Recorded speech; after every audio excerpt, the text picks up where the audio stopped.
Hi, I'm Diana Montford, the world's first transgender television journalist. Born male, became female, vive la différence. Anyway, I am the only guest for this episode because I'm going to share with you my memories of the Stonewall Rebellion era. I lived in the neighborhood. I went to school half a block from the Stonewall Inn, and I wasn't at the Stonewall Rebellion because I was 13 at the time and lived at home with my family. I was very much aware of the transgender ladies in the neighborhood, realizing that someday I too would be a transgender person. Anyway, June of 1969. I was 13 years old. I lived at home with my family at 77 7th Avenue in this building called the Vermeer, which was then and now Gay Central. It was very gay. In apartment 6D, if anyone is interested, D for Diana. My name wasn't Diana then. It was Vernon James Campbell Jr. And up until that time, we'd lived on the Upper East Side, but I was so obviously appallingly gay and effeminate that my mother realized that I'd be much safer and happier in what was then about the only safe place for obvious LGBTQ folk, and that would have been Greenwich Village. So when I was 9.5, we moved to Greenwich Village from the Upper East Side. And I went to school, as I've said, I lived with my mother, who was a writer for 20th Century Fox. My father was an engineer, and my grandmother, my maternal grandmother, who lived with my mother, her daughter, from the day my mother was born until the day my mother died. And my grandmother had been a high school teacher before she married my grandfather in Spain.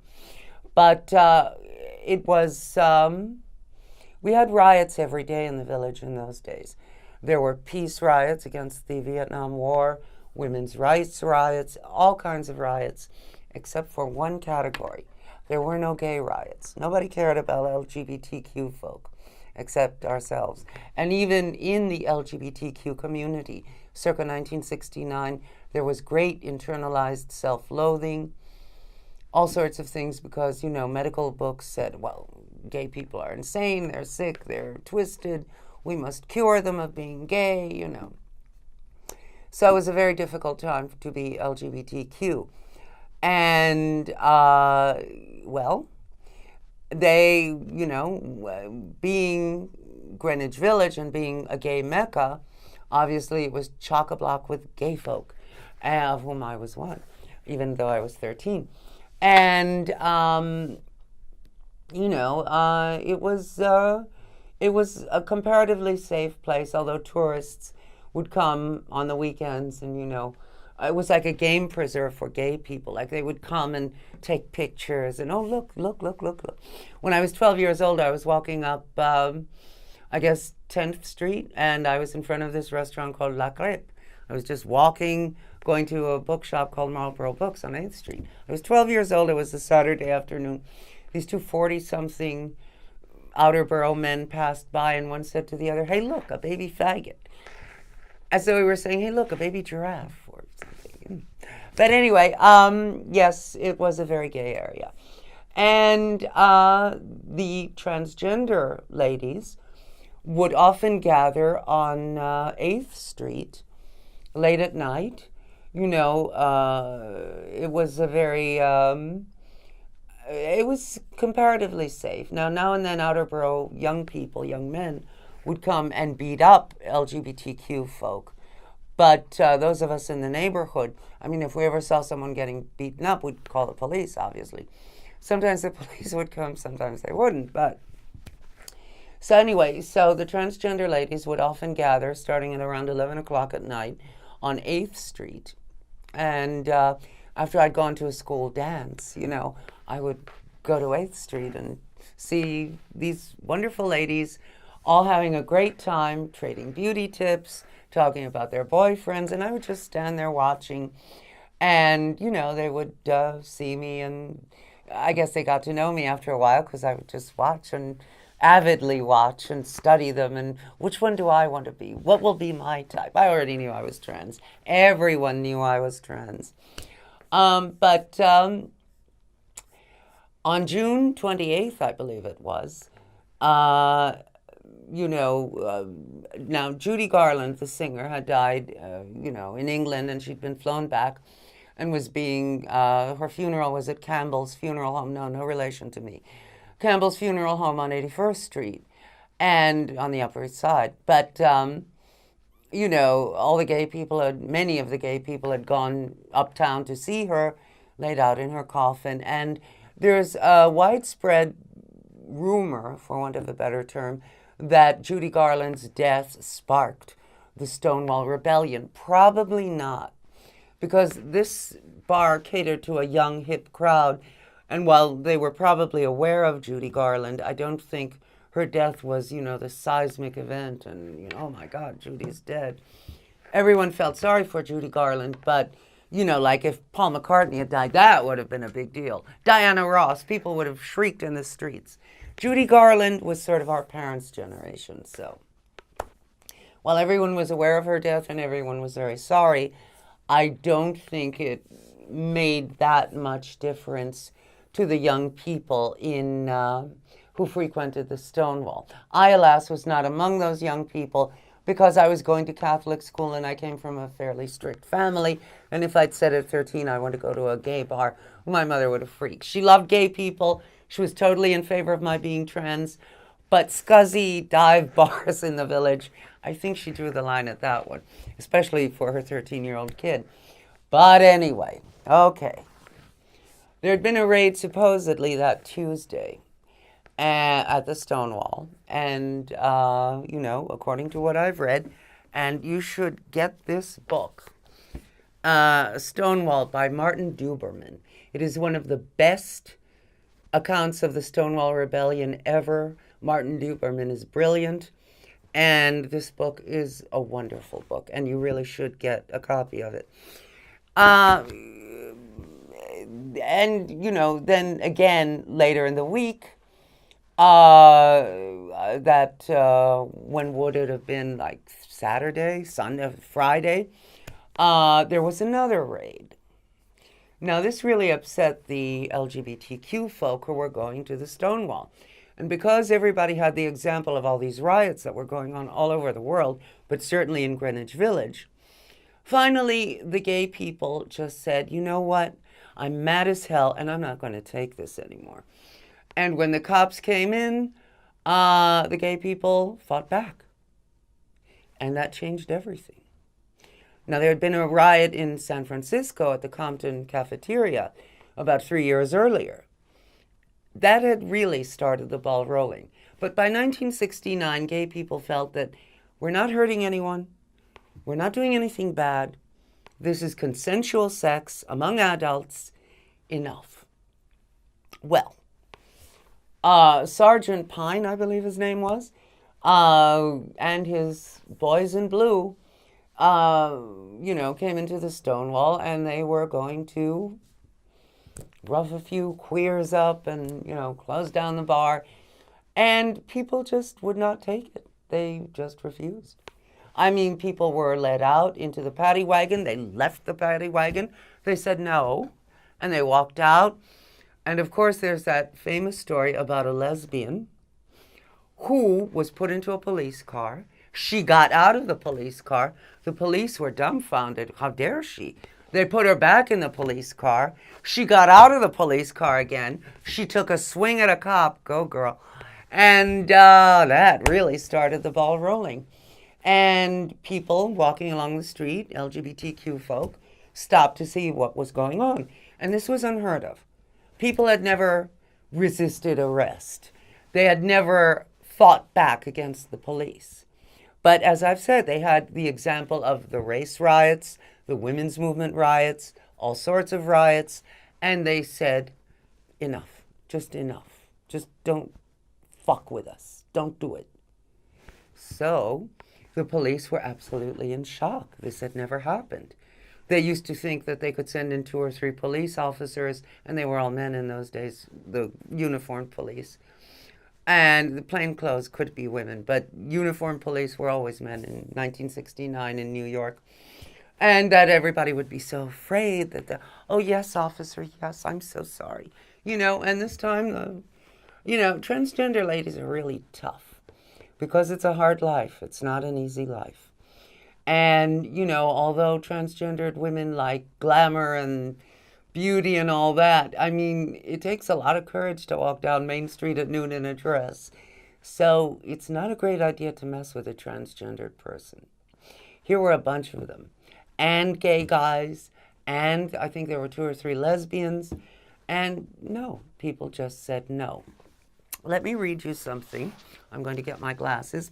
That Martin Duberman wrote, a statement by Officer Pine, recalling that night and how afraid he and his friends were. Okay, I am now getting my glasses, assuming I can find my glasses. As I've said, people thought that, the police always took it for granted that they had the ultimate authority and that no one would ever challenge their authority. But people were challenging authority all the time in those days. There were bumper stickers that said "question authority," and people were doing exactly that. They were just not standing for any nonsense. And here are my glasses. Let's put these on. And I will read you what Martin Duberman wrote about Sergeant Pine's recollections of that night. Here we are.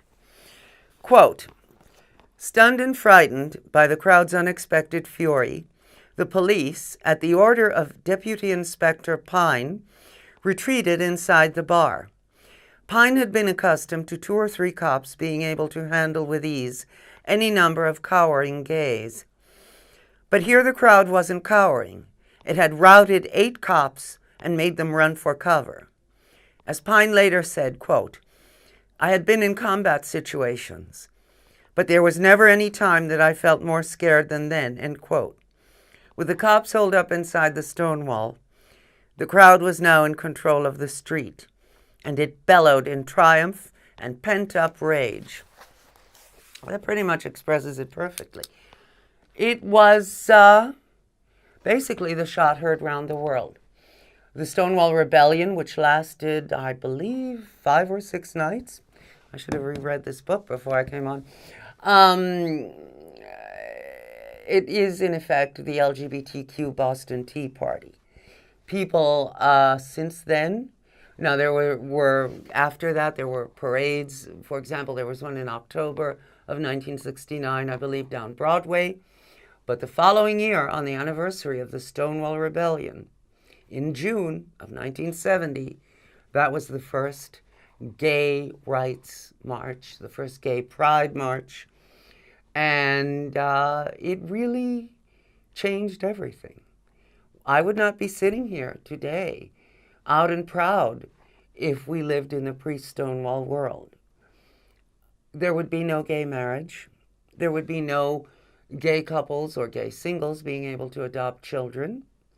There would be no gay school teachers.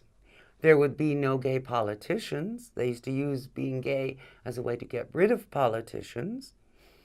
There would be no gay anything, no openly gay. The only openly gay people at that time were, lady mechanics and male hairdressers. And that was about it. But thanks to the Stonewall Rebellion, we all have the right to be out, proud, free, comparatively safe, and not have to take nonsense, which we certainly had no choice in taking in the pre-Stonewall world. I mean, anyone felt free to insult us for being gay. Anyone. I mean, some poor homeless person could scream, "Hey, you faggot," as you walked by. It was ridiculous. And, men would walk by a butch lesbian and say, "You fucking ugly dyke." And I've seen this happen. So, I mean, this is really awful.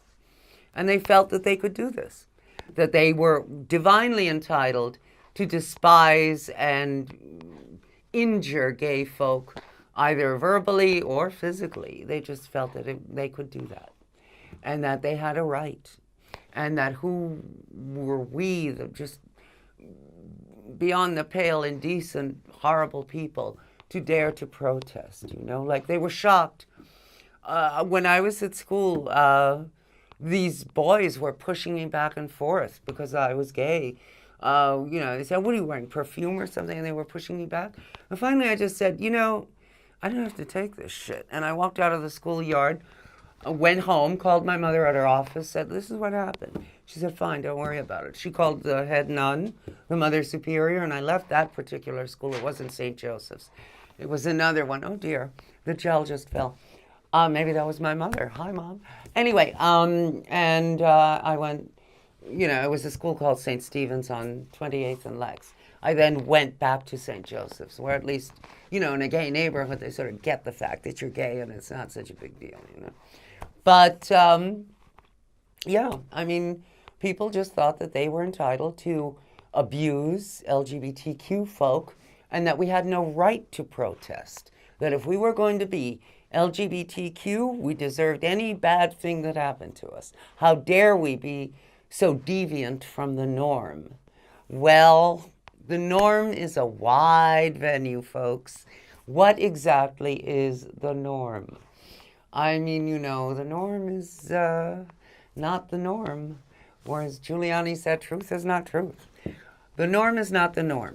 There is a broad spectrum of sexuality, of gender, of everything. Gender is a social construct, we say today. That concept would have been just the most bizarre thing if you'd said it in 1969.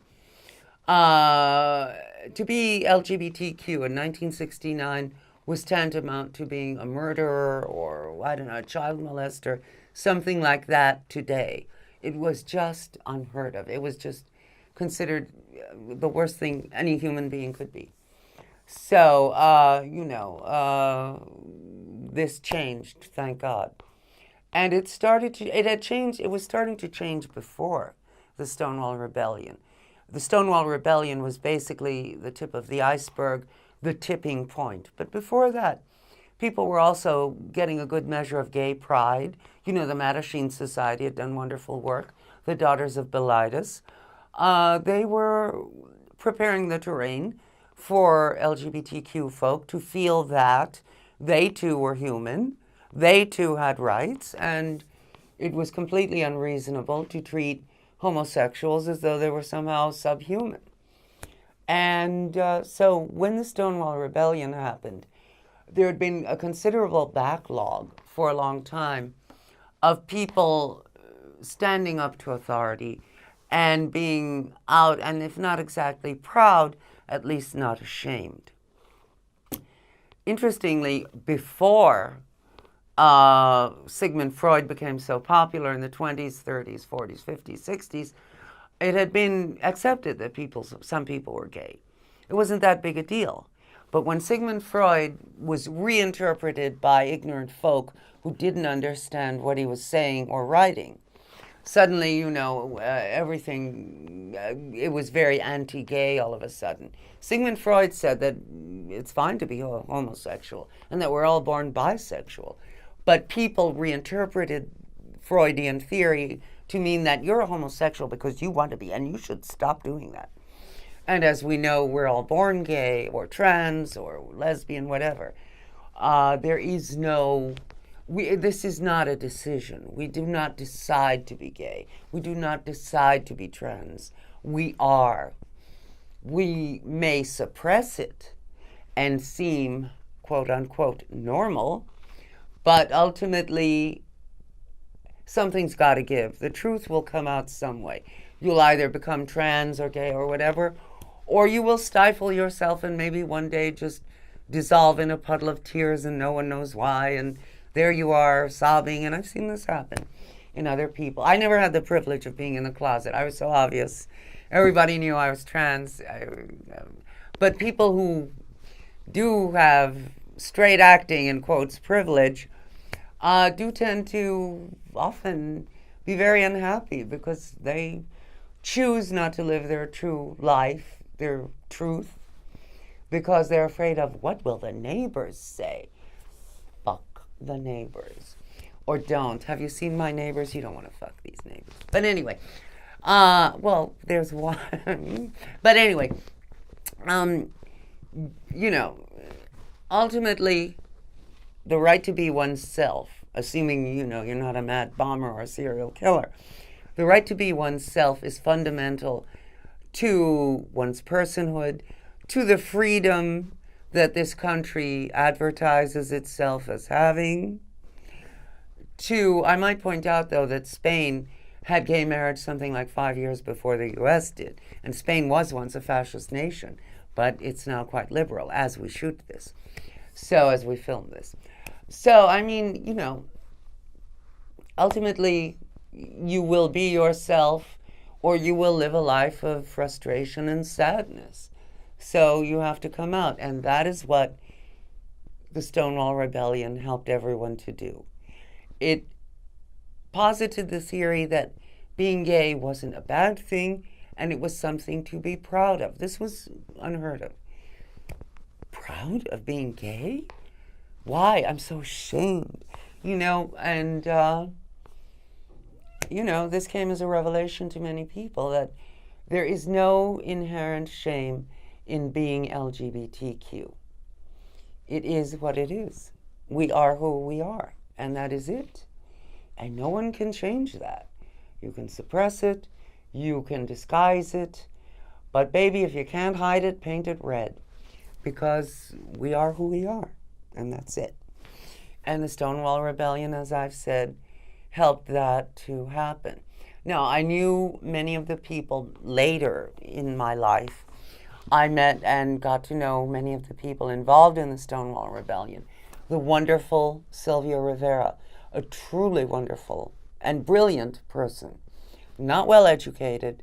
She left school at 11 to become a transvestite prostitute in Times Square. But some people really don't need school. Sylvia might not have been the most polished lady, but she was brilliant, and she was a wonderful tactician. She knew how to get things done. Marsha P. Johnson, also not well educated, a very kind soul, a very nurturing soul. She was a very good person. Let's see. Oh God, so many people. If you're watching and I don't mention your name, I'm sorry, but okay, Candy Darling, the beautiful Candy Darling, a Warhol superstar, a trans woman.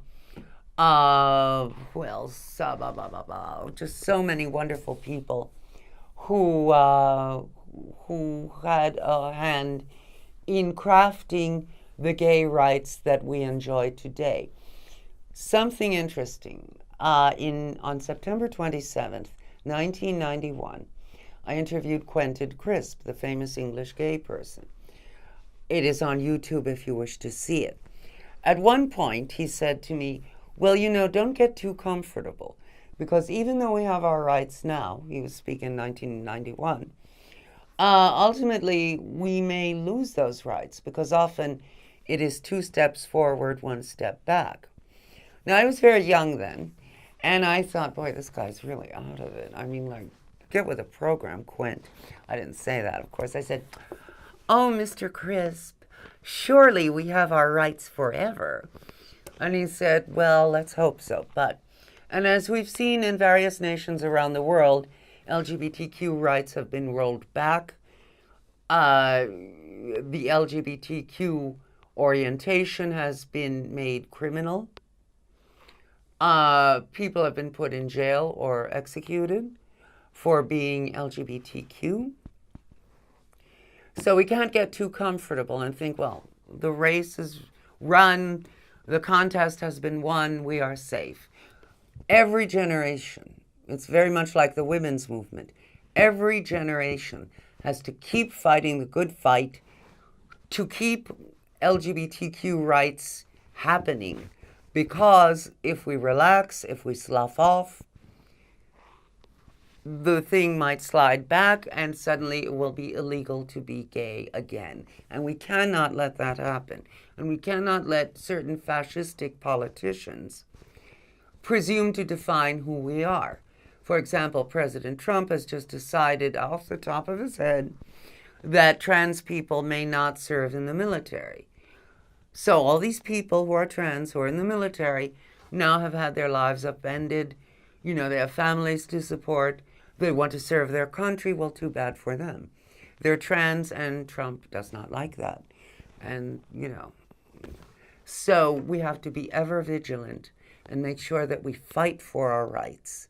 If it comes to that, literally fight for our rights, the way the Stonewall rebellion people fought for theirs when they had no protection under the law, when they could have been shot in the streets like dogs, they fought anyway. And that's why we can be LGBTQ today, because the people at the Stonewall Inn in June of 1969 were brave enough to fight authority, fight discrimination, fight self-loathing, and that may have been the biggest fight of all, to grow a sense of entitlement about being LGBTQ, to know that we too have rights like any other human being, that we too have a place at the table.